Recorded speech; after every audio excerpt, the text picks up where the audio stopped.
सध्या ना लग्नाचं सीझन चालू आहे आणि ऑफकोर्स ज्यांचं लग्न झालं आहे त्यांचं ॲनिव्हर्सरीचं सीझन आहे. म्हणजे व्हॉट्सअप ओपन केलं ना डेली कोणाचे ना कोणाचे स्टेटस असतात, हॅपी ॲनिव्हर्सरी असे. सो मी विचार केला की ॲनिव्हर्सरी म्हणजे नेमकं काय. तर लग्न म्हणजे दोन डिफरंट पर्सनॅलिटीज एकत्र येऊन जुळवून घेतात. कधी एक जास्त बोलतो, दुसरा शांत असतो. कधी एक रागावतो, दुसरा समजावतो.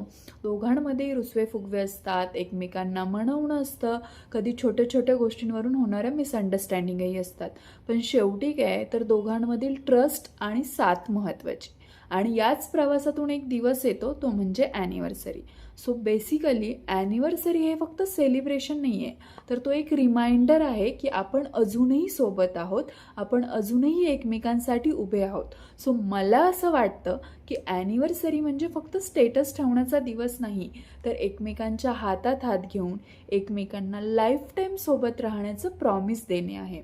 आणि म्हणूनच तर प्रत्येक ॲनिव्हर्सरीला एक नवीन छान सुंदर अशी आठवण बनते. आणि ही आठवण तर आपल्या लग्नाची खरी गंमत असते ना. सो फ्रेंड्स, ज्याही कोणाच्या आयुष्यात हा स्पेशल दिवस आला आहे किंवा येणार आहे, त्या सर्वांना माझ्याकडनं हॅपी ॲनिव्हर्सरी. थँक्यू.